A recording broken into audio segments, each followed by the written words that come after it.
இப்பொழுது ஆண்டு 13க்குரிய உயிரியல் பாடத்திட்டத்தில் 9வது அலகு நுண் உயிரினவியல் மைக்ரோபயாலஜி என்ற பாடத்திட்டத்தை நாங்கள் இப்பொழுது வருவோம்.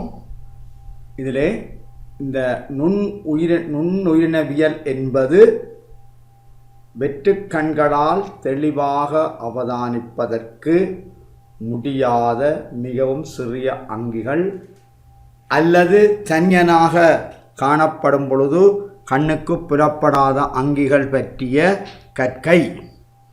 இந்த கற்கையில் நுண்ணங்கிகளின் உருவவியல், உடற்தொழிலியல், மூலக்கூற்று உயிரியல் என்பன பற்றி நாங்கள் கற்றுக்கொள்வோம். இவ்வகையான அங்கிகள் நுண்ணங்கிகள் எனப்படும். நுண்ணங்கிகளில் அடங்குபவை பாக்டீரியா, ஆர்க்கியா, சயனோபாக்டீரியா அல்லது நீலப்பச்சை பாக்டீரியான்னு சொல்கிறோம் நாங்கள், ஃபங்கஸ், புரோட்டிஸ்டாக்கள் என்பனவாகும். மேலும் மொலிக்யூட்டிஸ் அதாவது மைக்கோபிளாஸ்மா, பைட்டோபிளாஸ்மா, வைரசுகள், வைரோய்ட்டுகள் மற்றும் பிரியோன்கள் என்பனவும் நுண் உயிரினவியலில் கற்பிக்கப்படுகின்றன. இந்த நுண்ணங்கிகளின் தந்தை என்று அழைக்கப்படுபவர் லூயி பாஸ்டர் ஆவர். இந்த நுண்ணங்கிகள் கிங்டம் பாக்டீரியா, ஆர்க்கிபாக்டீரியா, ஃபங்கை, புரோட்டிஸ்டா என்பவற்றில் காணப்படுகிறது. இந்த ராச்சியங்கள் யாவும் பேராட்சியம் பாக்டீரியா, ஆர்க்கியா, யூக்கரியா என்பவற்றில் காணப்படுகிறது. நுண்ணங்கிகளின் நுணுக்கு காட்டிக்குரிய தன்மையை நாங்கள் பார்க்கும் பொழுது நுண்ணங்கிகள் 0.1 மில்லிமீட்டரும் சிறிய பருமனுடையவை. எனவே இவற்றை நாங்கள் வெற்று கண்களால் அவதானிக்க முடியாது. அவற்றை நுணுக்கு காட்டின் உதவியுடனேயே அவதானிப்பதற்கு முடியும்.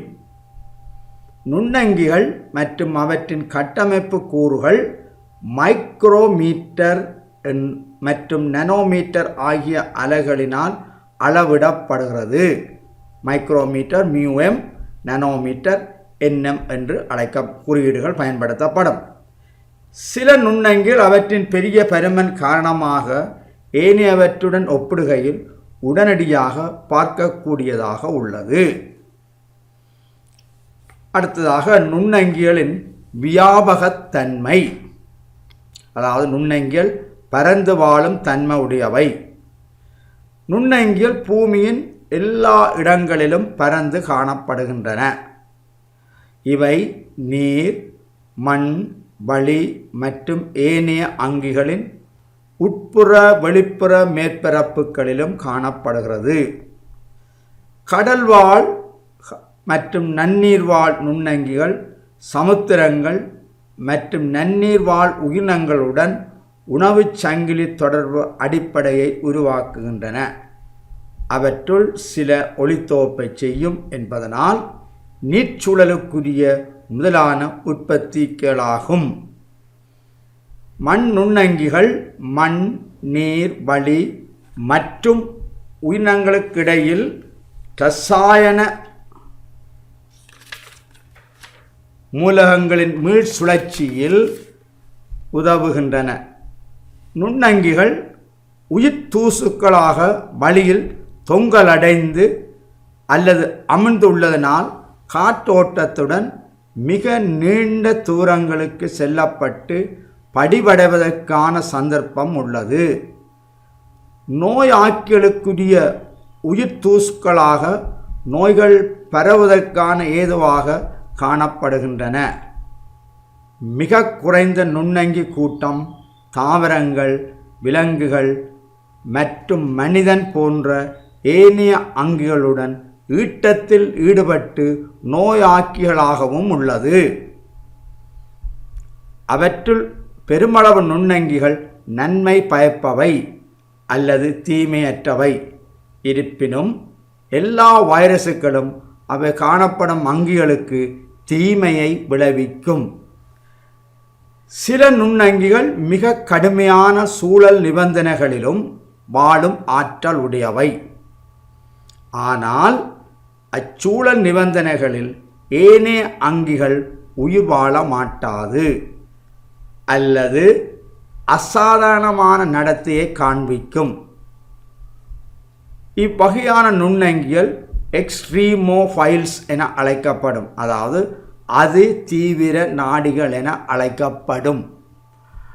இந்த நுண்ணங்கிகள் பூமியின் மேலோட்டின் உட்புறம் அதி உயர் அமுக்கமுடைய ஆழ்கடல், மிகையான அமில அல்லது காரச்சூழல் நிபந்தனைகள், நீராவி புகைபோக்கி, உறைபனிக் கடல் நீர் மற்றும் காற்றின்றிய நிபந்தனைகளில் காணப்படுகின்றன. அதிதீவிர நாடிகள் அவை வளரும் நிபந்தனைகளுக்கேற்ப பாகுபடுத்தப்படுகிறது. அங்கே 6 பாகுபாடு தந்திருக்கு பாருங்கள். வெப்ப நாடிகள் உயர் வெப்பநிலையில், குளிர் நாடிகள் தாழ் வெப்பநிலையில், அமில நாடிகள் அமில pH, மூல நாடிகள் கார pH, உவர் நாடிகள் சோடியம் குளோரைட், அமுக்க நாடிகள் உயர் அமுக்கம் என்பனவாகும். ஆனால் சில தரப்பட்ட சில அசாதாரண சூழல் நிபந்தனைகள் சிலவற்றிற்கு ஒன்றுக்கு மேற்பட்டு இருக்கலாம். உதாரணமாக, அதிகமான வெந்நீர் ஊற்றுக்கள் ஒரே நேரத்தில் அமிலமாகவோ அல்லது காரமானதாகவோ அதன் தன்மையில் காணப்படலாம். ஆழ்கடல் குளிராகவும் உயர் அமுக்கம் உடையதாகவும் காணப்படும். இத்தகைய சூழலில் வாழும் நுண்ணங்கிகள் ஒன்றுக்கு மேற்பட்ட கடுமையான சூழலில் வாழ்வதற்கு இசைவாக்கப்பட்டவை.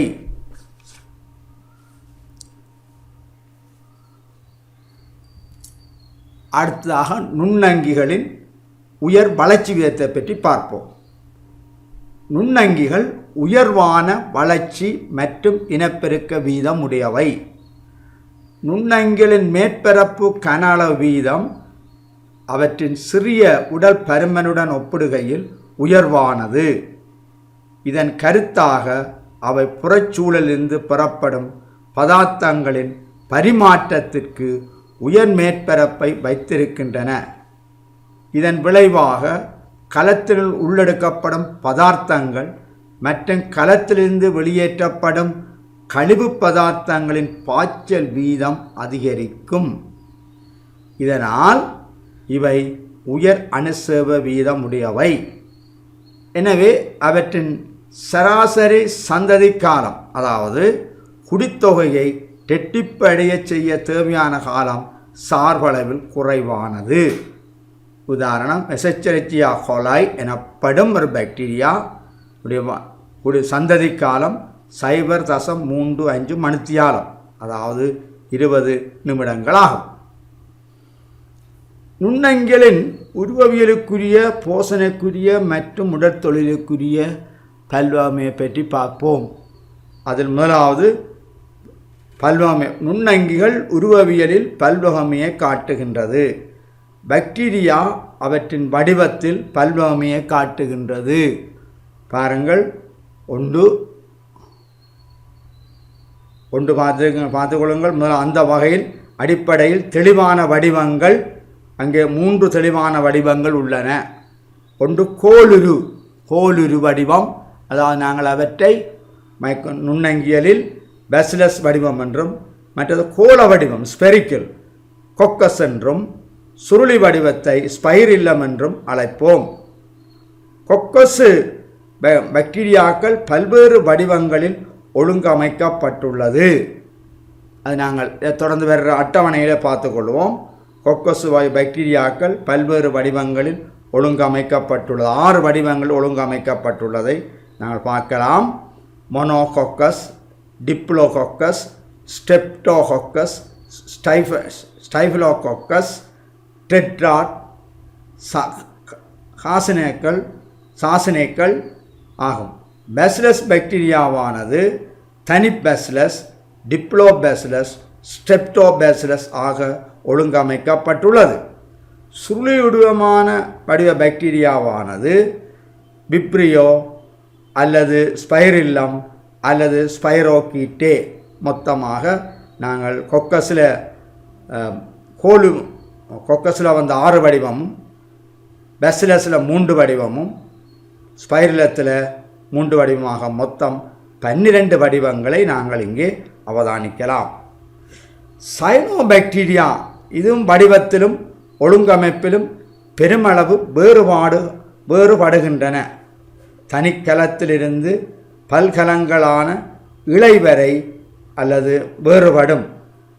பல்கல இலையுருவமான சயனோபாக்டீரியா இலையுருவானதாகவோ அல்லது இலையுருவற்றதாகவோ இருக்கலாம். இலையுருவுடையவை சங்கிலி வடிவமாக அல்லது கொத்தா வடிவமாகவும், கொத்தாக அல்லது கூட்டமாக, சமுதாயமாக, கோள வடிவம், கன வடிவம், சதுரம் அல்லது ஒழுங்கற்ற வடிவில் காணப்படலாம். இதேபோல் வைரஸ், 3வது வைரஸ், இதுவும் புரத உரையால் அவற்றுக்கு ஒரு சிறப்பான சமச்சீர் கிடைக்கின்றது. இதன் அடிப்படையில் 2 வகையான உருவவியல் வர்க்கங்கள் கட்டமைப்புகள் உள்ளன.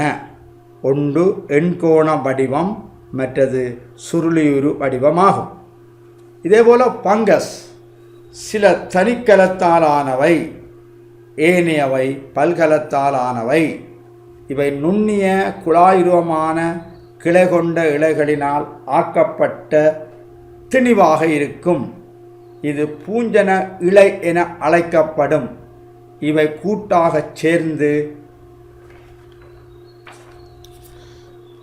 பூஞ்சன வலையை உருவாக்கும். பூஞ்சன இலை பிரிசுவர் கொண்டதாகவோ அல்லது பிரிசுவர் அற்றதாகவோ இருக்கலாம். இவற்றை நீங்கள் உயிர் பல்வகமையில் இவற்றை நீங்கள் தெளிவாக கற்றுக்கொள்ளலாம். இதைவிட பிரியோன்கள் என்பது புரதத்தினாலான சிறிய துணிக்கைகள் ஆகும். தனிக்கல புரோட்டிஸ்டாக் உருவவியலில் பெருமளவு பல்வகமையை காட்டும்.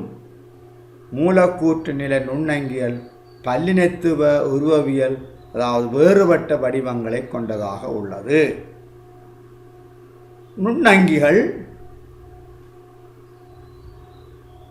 நுண்ணங்கிகள் போசன வகைகளிலும் பல்வகமையை காட்டுகின்றன. காபன் மூலங்கள் மற்றும் சக்தி மூலங்களை அடிப்படையாக கொண்டு நுண்ணங்கிகளின் போசன வகை பாகுபடுத்தப்படும். அவை பிரதானமாக 4 போசனை வகைகளை கொண்டவை. ஒன்று இரசாயன தற்போசனை, இரசாயன புறபோசனை, 3 ஒளித்தற்போசனை மற்றும் ஒளிப்புறபோசனை என்பனவாகும். இதற்குரிய அட்டவணை உங்களுக்கு இங்கே போடப்பட்டிருக்கிறது. ஒளித்தற்போசனை சக்தி மூலம் ஒளி, காபன் மூலம் CO2. உதாரணம் ஊதா கந்தக பாக்டீரியா, பச்சை கந்தக பாக்டீரியா.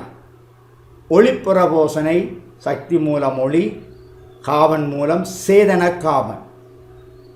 உதாரணம் ஊதா கந்தகமற்ற பாக்டீரியா. இரசாயன தற்போசனை சக்தி மூலம் அசேதன இரசாயன பொருட்களை ஒட்சியேற்றுவதனால் கிடைக்கிற சக்தியை பயன்படுத்தும்.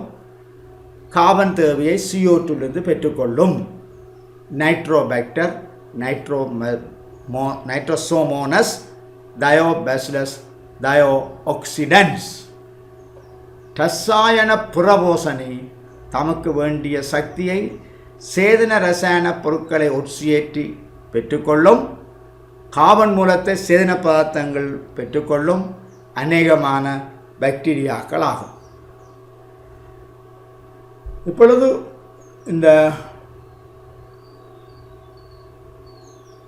ஒட்சிஜனை பயன்படுத்தும் தொடர்பின் அடிப்படையில் நுண்ணங்கிகள் 4 உடற்தொழிலியல் கூட்டங்களாக பிரிக்கப்படுகின்றன. அங்கே பாருங்கள், முதலாவது ஒன்று கட்டுப்பட்ட காற்றுவாளிகள். அவற்றின் உயிர் வாழ்க்கைக்கு ஒட்சிஜன் அவசியம். இவை ஒட்சியேற்ற பொஸ்பரிலேற்றத்தின் மூலம் சக்தியை பெற்றுக்கொள்ளுகின்றன. உதாரணம் அசிட்டோபாக்டர் ஸ்பீசிஸ். மற்றது கட்டுப்பட்ட காற்றின்றி வாளிகள். ஒட்சிஜன் உள்ள போது உயிர் வாழ மாட்டாது. இவை நொதித்தல் செயல்முறை மூலம் சக்தியை பிறப்பிக்கின்றது. உதாரணம் கிளாஸ்ட்ரிடியம் ஸ்பீசிஸ். அடுத்தது அமையத்துக்கேற்ற காற்றின்றி வாளிகள். இவ்வகையான நுண்ணங்கிகள் ஒட்சன் உள்ளபோது ஒட்சியேற்ற பொஸ்பரலேற்றத்தின் மூலம் சக்தியை பிறப்பிப்பதற்கு விரும்பும். இருப்பினும் காற்றின்றிய நிபந்தனைகளிலும் நொதித்தல் மூலம் வளர்ச்சி அடையும். இதற்கு உதாரணம் எசெச்சரிட்டியா கோலாய். இன்னொரு பகிரங்கமான எல்லாருக்கும் நன்கறிந்த உதாரணம் மதுபம். அடுத்தது 4வது நுண்ணிய காற்று நாடிகள். இவை வழியில் காணப்படும் ஒட்சன் செறிவை விட குறைவாக இருந்தால் மட்டுமே வளரும். லைக்டோபேசிலஸ் நாங்கள் உணவாக பயன்படுத்துகிற தயிர், ஜோகட் என்பன இவற்றுக்குள் அடங்குகின்றன. அடுத்ததாக நைதரசனை நிலைநாட்டும் சில நுண்ணங்கிகள் வளிமண்டல மூலக்கூற்று நைதரசனை நிலைநாட்டும் வல்லமை உடையவை. இவையும் உடற்தொழிலியல் பல்லோகமையை காட்டுகின்றன. இவற்றுள் 2 வகை உண்டு. ஒன்று சுயாதீனமாக வாழும் நைதரசனை பதிக்கும் நுண்ணங்கிகள். 2வது ஒன்றிய வாழி முறையில் நைதரசன் பதிக்கும் நுண்ணங்கிகள் என காணப்படுகின்றன. இப்பொழுது நாங்கள் நுண்ணங்கிகளின் வகைகள் பாக்டீரியா பற்றி திரும்பவும் பார்ப்போம். பாக்டீரியாவில் தனிக்கல புரோக்கரியோட்டாக்குரிய அங்கி வெவ்வேறு உருவவியல் வடிவத்திலும் ஒழுங்கமைப்பிலும் காணப்படுகின்றன. பாக்டீரியாக்கள் மிக தெளிவான கட்டமைப்பு இயல்பு அவற்றின் வடிவமாகும்.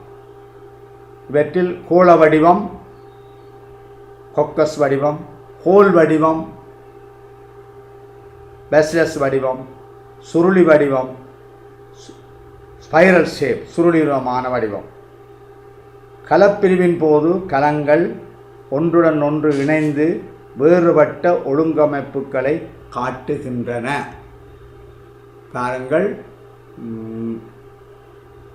அட்டவணையும் பார்க்கணும், நாங்கள் படத்தையும் பார்க்கணும், ரெண்டையும் ஒப்பிட்டு பார்க்கணும். முதலாவது இப்பொழுது நாங்கள் அட்டவணையை பார்ப்போம். அட்டவணையை பார்த்துட்டு படத்தை பார்ப்போம். பாருங்கள், கொக்கஸ் ஒரே ஒரு கோள வடிவமானது. கலங்கள் ஒரு தளத்தில் பிரிவடையும். பிரிவடைந்த கலங்கள் கலப்பிரின் பின் ஒன்றிலிருந்து ஒன்று வேறுபடுத்தப்படும். டிப்ளோகோக்கஸ் என்பது கலங்கள் ஒரு தளத்தில் பிரிவடையும். பிரிவடைந்த கலங்கள் சோடியாக ஒன்றாக காணப்படும். ஸ்ட்ரெப்டோகோக்கஸ் கலங்கள் ஒரு தளத்தில் பிரிவடையும். பிரிவடைந்த கலங்கள் சங்கிலி வடிவில் காணப்படும். டெட்ராட் நால்கூற்று தொகுதி கலங்கள் ஒரு தளத்தில் பிரிவடைந்து 4 கலங்களாக இணைந்து காணப்படும் ஒரே தளத்தில். சாசினே கலங்கள் 3 தளத்தில் பிரியடைந்து 8 கலங்கள், 2 தளம், மேற்தளம் கீழ்த்தளம் என 8 கலங்களின் கூட்டம் சாசினே. ஸ்டெபிலோகோக்கஸ் கலங்கள் பல தளங்களில் பிரிவடைந்து முந்திரிகை கொத்தாக என்றல்ல, திராட்சை கொத்து தான் சரியான தமிழ், திராட்சை கொத்தாக இவை காணப்படும். இதுக்குரிய படத்தை நீங்கள் அப்பொழுது பாருங்கள். முதலாவது பாருங்கள், பிரிவடையின் தளம் காட்டப்பட்டுள்ளது. மொனோகோக்கஸ், கொக்கஸ் வடிவம், தளம் பாருங்கள், ஒரு தளம். டிப்ளோகோக்கஸ் தொடர்ந்து அடுத்தடுத்து நடக்கும் பொழுது ஸ்டெப்டோகோக்கஸ் சங்கிலி வடிவம் தோன்றுவிக்கப்படும். அடுத்தது டெட்ராட், ஒன்றுக்கொன்று செங்குத்தான 2 தளங்கள், 4 பாக்டீரியா கலங்கள் ஒன்று சேர்ந்த நிலையில் காணப்படும். அடுத்தது சாசினே, இது 3 தளங்கள், மேலும் கீழுமாக 3 தளங்கள், 8 பாக்டீரியா கலம் ஒன்று சேர்ந்த நிலையில் காணப்படும். அடுத்தது ஸ்டெபிலோகோக்கஸ் திராட்சை குல உருவமாக பல தளங்களில் பிரிவடைந்து திராட்சை பழம் குலை போன்று கொத்தாக காணப்படும் என்பதை நீங்கள் பார்த்து கொள்ள வேண்டும். சரி, அடுத்ததாக நாங்கள் பேசிலஸ் வடிவம் பாருங்கள். இதில் 3 வடிவங்கள் இருக்குது. இது குறுக்காக குறுகிய அச்சில் மட்டும் பிரிவடையும். இதனால் ஒரு சில கல ஒழுங்கமைப்புகளே உண்டு. இங்கே 3 வடிவம். தனியான பேசிலஸ், அடுத்த பாருங்க தனியான கொள்ளுரு. டிப்ளோபேசிலஸ் கலப்பிரிவின் பின் சோடியாக காணப்படும். ஸ்டெப்டோபேசிலஸ் கலப்பிரிவின் பின் சங்கிலி வடிவில் காணப்படுகிறது. ரைட். அடுத்தது இதே போல் 3வது சுருளிருவமான பாக்டீரியாக்கள் கல ஒழுங்கு அமைப்பை பார்த்தோம் என்று சொன்னால் பாருங்கள், சுருளிருவமான பாக்டீரியாக்கள் ஒன்று அல்லது பல திரும்பலடைந்து காணப்படுவதனால் நேரியதாக இருப்பதில்லை. ஒன்று பாருங்கள், விப்ரியோ வளைந்த கோளுரு பாக்டீரியா காணப்படும். 2வது ஸ்பைரில்லம் ஹெலிக்கல் வடிவம், அதாவது சுருளி வடிவம், உறுதியான உடலுடைய தக்கை திரிகி போல் காணப்படும். 3வது ஸ்பைரோகீட்டே சுருளி வடிவம், வளையக்கூடிய உடல். இந்த 3 பாக்டீரியா வகைகளும் அவை இலத்திரன் நுணுக்கு காட்டிக்குரிய படங்களாகும். இலத்திரன் நுணுக்கு காட்டிக்குரிய அலகிடும் நுணுக்கு காட்டியினால் பார்வையிடப்படுகின்ற படம், அதாவது ஸ்கேனிங் எலக்ட்ரான் மைக்ரோஸ்கோப்பினால் அதனுடைய மேற்பரப்பு தோற்றங்கள் இங்கே அவதானிக்கப்பட்ட படத்தை நாங்கள் இப்பொழுது பார்த்திருக்கிறோம்.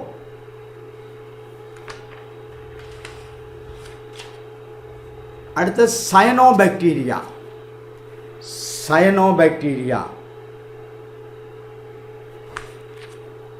பாருங்கள். இவற்றினுடைய நீலப்பச்சை பொருள் காரணமாக இவை சயனோபாக்டீரியாவென அழைக்கப்படுகிறது. இவையும் வடிவம் மற்றும் கல ஒழுங்கமைப்பில் பாரிய அளவில் வேறுபடுகின்றது. அதாவது தனிக்கலத்திலிருந்து சமுதாய வடிவில் காணப்படுகின்றன. முதலாவது தனிக்கல வடிவத்தை எடுத்துக்கொண்டால் கலப்பிரிவின் பின் கலங்கள் வேறுபடுத்தப்படும். எவ்வாறாயினும் இயற்கையில் பெரும்பாலான தனிக்கலங்கள் சீதச்சுரப்பியின் மூலம் மாட்கலங்களுடன் இணைந்து காணப்படும். சமுதாய வடிவங்கள் கலங்கள் கலச்சுவரினால் இணைக்கப்பட்டிருக்கும் அல்லது பொதுவான ஜெலட்டின் தாயத்தினால் சமுதாயமாக வைத்திருக்கப்படும். இவை இலையுருவை கொண்டிருக்கலாம் அல்லது இலையுரு அற்றதாக இருக்கலாம். இலையற்ற சமுதாய வடிவம் பிரிவடையும் தளம் மற்றும் திசைக்கேற்ப கோள, கன, சதுர அல்லது ஒழுங்கற்ற வடிவம் என்றவாறு வெவ்வேறு வடிவத்தில் காணப்படும். இலையுரு கொண்டவை ஒரே தளம் அல்லது ஒரே திசையில் கலப்பிரிவு நிகழ்வதன் விளைவாக சங்கிலி அல்லது நூல் வடிவ கட்டமைப்பை கொண்டவை. இவற்றினுடைய வடிவத்தை பாருங்கள், மிகவும் நுணுக்கு காட்டிக்குரியது. சரி, சயனோபாக்டீரியாக்கள் ஒளித்தற்போசனை உள்ளவை ஆகும். தாவரங்கள் மற்றும் அல்கா போன்று ஒட்சனுக்குரிய ஒளித்தோப்பை செய்யும். பெரும்பாலானவை வளிமண்டல நைதரசனை பதிக்கும் ஆற்றல் உடையவை. உதாரணமாக நொஸ்டாக் இனங்கள் சுயாதீனவால் நைதரசன பதிக்கும். சயனோபாக்டீரியாவாகும். அனபினா, அசோலா இவை ஒன்றியவாழி ஈட்டம். இதன் இணையான அசோலா என்ற நீர்ப்பன்னத்துடன் சேர்ந்து நைதரசனை பதிக்கும். பெரும்பாலான சந்தர்ப்பங்களில் நைதரசன் பதித்தலானது சிறப்பான கலமான பல்லினச் சிறப்பை மூலம் பல்லினச் சிறப்பில் காணப்படும் நொதியமான நைதரநேசு நொதியம் நைசன் பதிக்கும் தாக்கத்தை ஊக்குவிக்கும். இந்நொதியமான ஒட்சிஜனுக்கு உணர்திறன் உடையது. இதற்காக தடித்த கலச்சுவரை பல்லினச் சிறப்பை கொண்டிருப்பதனால் இந்நொதியத்தை ஒட்சிசனிலிருந்து பாதுகாக்கும்.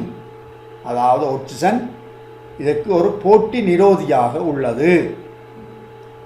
ஒளித்தோப்பு செய்யும் ஆற்றலுடைய அயற்கலங்களிலிருந்து பரவல் மூலம் வளி அல்லது நீரிலிருந்து இவ்வங்கி ஒட்சனை பெற்றுக்கொள்ளும்.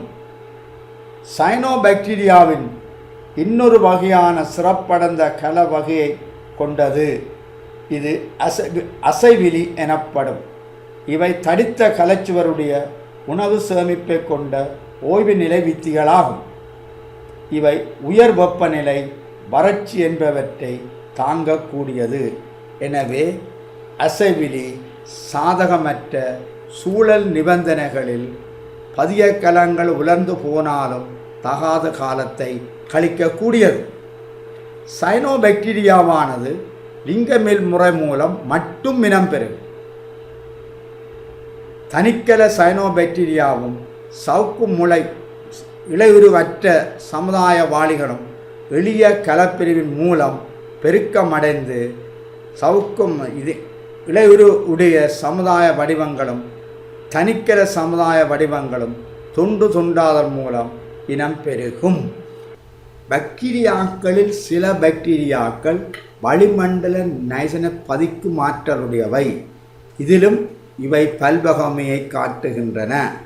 சுயாதீனவாழ் நைதசனை பதிக்கும் பாக்டீரியா அசட்டோபாக்டர் ஸ்பீசிஸ், ஒன்றியவாழ் முறையில் நைசனை பதிக்கும் பாக்டீரியா ரைசோபியம் ஸ்பீசிஸ் இனங்களும் லெகுமினேசேயின் வேறும். பாக்டீரியாக்கள் இனப்பெருக்கத்தை அவதானிக்கும் பொழுது பெரும்பாலான பாக்டீரியாக்கள் இருகூற்று பிளவு மூலம் லிங்கமில் முறை இனப்பெருக்கத்துக்கு உட்படுகின்றன. சில சந்தர்ப்பங்களில் துண்டு துண்டாதல் அல்லது அரும்புதல் மூலமும் நடைபெறும். அரிதான சந்தர்ப்பங்களில் பாக்டீரியாக்களின் இரு குல வகைகள் தமக்கிடையே சில பகுதி பிறப்புரிமை பதார்த்தங்களை இணைதல் செயல் மூலம் பங்கீடு செய்கின்றது.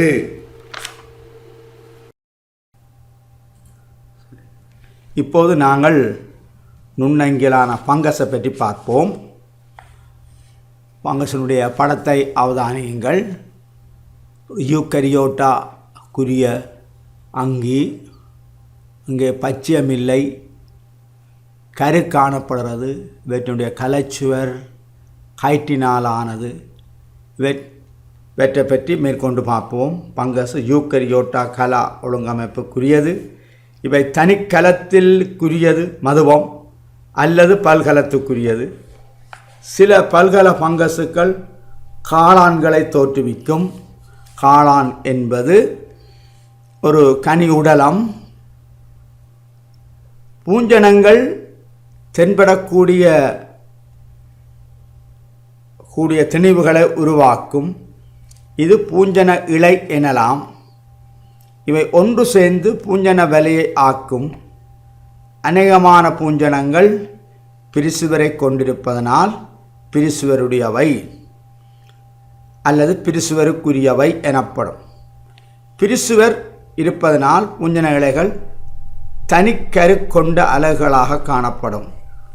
சில பூஞ்சனங்கள் பிரிசுவர் அற்றவை என்பதனால் நீண்ட தொடர்ச்சியான பல்கரு கொண்ட பூஞ்சனை இலைக்கலங்களாக காணப்படும். இது பொதுமைக்குழியம் என அழைக்கப்படும். பழங்கள் மற்றும் பான் போன்றவற்றில் காணப்படும் பஞ்சு போன்ற வளர்ச்சிகள் பூஞ்சனங்களின் பூஞ்சன வலைகளாகும். பங்கசுக்கள் இரசாயன புறவோசனிகளாகும். அகத்துறிஞ்சல் மூலம் உணவை பெற்றுக்கொள்ளும். அழுகல் வளர்ச்சிக்குரிய போஷண முறையை காட்டும். இது இறந்த பகுதிகளில் நொதியங்களை சுரந்து அவற்றில் காணப்படும் மூலகங்களை மீள் சுழற்சிக்குட்படுத்துவதனால் உணவுச் சங்கிலியில் பிரியாக்கியாக பிரதான பங்கு வகிக்கின்றது. ஒட்டுண்ணியாகவோ, அதாவது தாவரம் மற்றும் விலங்குகளில் நோயாக்கிகள். ஒன்றுக்கொன்று துணையாகும் தன்மையாகவோ, அதாவது இலைக்கன்கள் வேர்பூஞ்சன கூட்டங்கள் போசன முறைகளை பங்கசு காட்டலாம். தனிக்கல பங்கசுகள் பிளவுபடல் அல்லது அரும்புதல் போன்ற லிங்கமில் முறை இனப்பெருக்கத்தை காட்டும். இன்னொரு முறையில் இலையுருவமான பங்கசுகள் பூஞ்சனங்கள் வித்திகளை உருவாக்குவதன் மூலம் லிங்கமுறை இனப்பெருக்கத்தை காட்டும்.